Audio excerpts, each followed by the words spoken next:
तीसरे दिन अपने प्रोजेक्ट के तीसरे दिन हम लोग विभिन्न प्रकार की मिट्टी की जल अवशोषण क्षमता तथा मिट्टी के कटाव के बारे में जानेंगे और पढ़ेंगे। मिट्टी के प्रकार कितने होते हैं बेटा? 3 प्रकार के होते हैं। पिछले दिन भी मैंने आप लोगों को बताया था। कौन कौन सी मिट्टी है? पहली जो मिट्टी है वो होती है बलुई मिट्टी। क्या होती है? बलुई मिट्टी।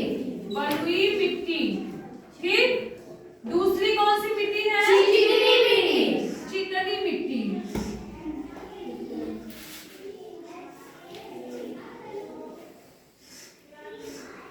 और जो तीसरे प्रकार की मिट्टी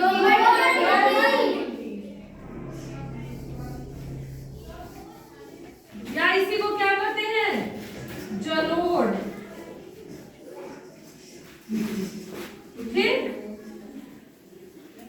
अब ये जो मिट्टी का वर्गीकरण है, यह वर्गीकरण मिट्टी के कणों के आकार के आधार पर किया गया है। जो बलुई मिट्टी होते हैं, इसके जो कण होते हैं वो थोड़े बड़े-बड़े होते हैं। ठीक है। इसमें ये सुवातित होते हैं। सुवातित का मतलब इनके जो कण होते हैं उन कणों के बीच में हवा पर्याप्त मात्रा में उपस्थित होता है। उसके साथ साथ इसकी जो जल धारण क्षमता होती है वो बहुत ही कम होती है या सबसे कम होती है।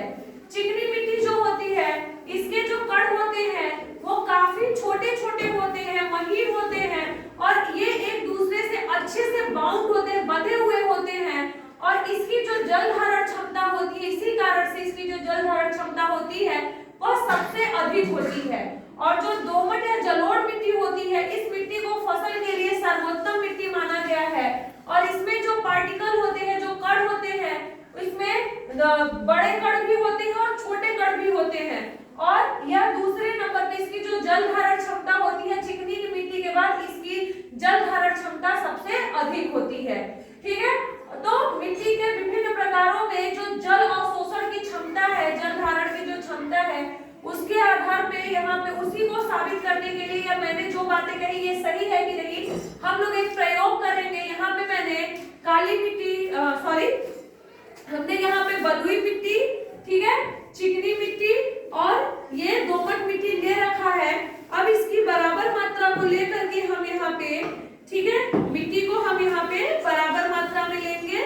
देखिए इसमें मैंने डाला इतना बलुई मिट्टी, ठीक है,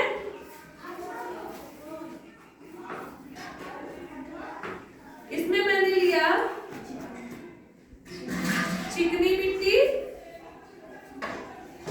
और यहाँ मैंने ले लिया दोमट मिट्टी। ठीक है, समान मात्रा में हमने लिया है सबको। देखिए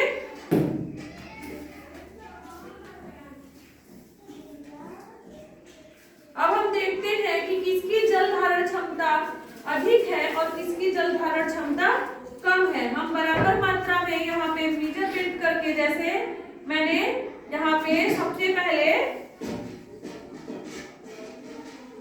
20 ml पानी लिया है। ठीक है,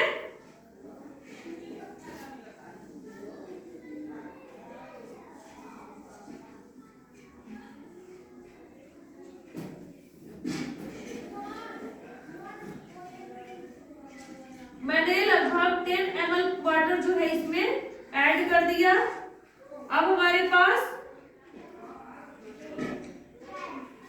10 ml हमने फिर से पानी लिया और इसमें भी ऐड कर दिया। ठीक, और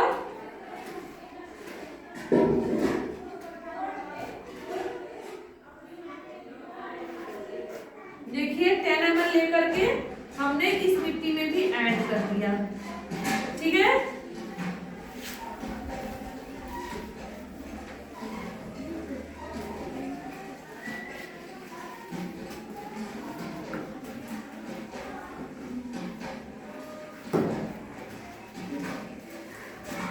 उसके बाद यहाँ पे ये देखिए, जो हमारे पास दोमट मिट्टी थी और चिकनी मिट्टी थी, इन दोनों ने पानी को पूरी तरह से सोख लिया है।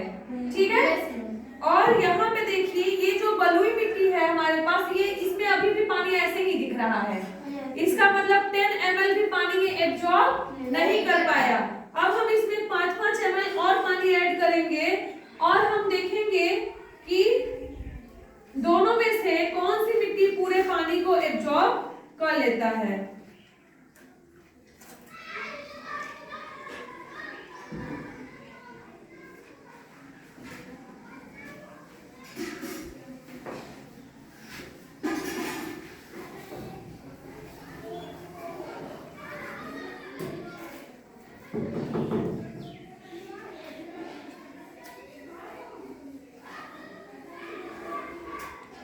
देखिए यहाँ पे आपको मैंने 5-5 ml और पानी ऐड किया था। देखिए यहाँ पे पानी ज्यादा दिख रहा है आपको ना। इसका मतलब जो इसमें जल अवशोषण क्षमता थी वो इन कंपैरिजन इसके क्या है, कम है। ठीक है, तो सबसे ज्यादा पानी किसने एब्जॉर्ब किया, चिकनी मिट्टी ने। ठीक है, और उसके बाद किसने किया, दोमट मिट्टी ने। और सबसे कम पानी किसमें एब्जॉर्ब हुआ, बलुई मिट्टी। यानी कि बलुई मिट्टी की जो जल अवशोषण क्षमता है वो सबसे कम है, चिकनी मिट्टी की सबसे अधिक है और दोमट मिट्टी की उससे थोड़ी सी कम है। ठीक, तो जिस मिट्टी की जल अवशोषण क्षमता जितनी अधिक होती है उसका कटाव उतना ही कम होता है। जिस मिट्टी की जल अवशोषण क्षमता जितनी अधिक होती है उस मिट्टी का कटाव उतना ही कम होता है, जबकि जिस मिट्टी का जल अवशोषण क्षमता जितना कम होगा उस मिट्टी का कटाव उतना ही अधिक होता है। तो बताइए बलुई मिट्टी का कटाव अधिक होगा या कम होगा, अधिक होगा। अधिक होगा। और सबसे कम कटाव किस मिट्टी का होगा, चिकनी मिट्टी का। चिकनी मिट्टी का। ठीक है,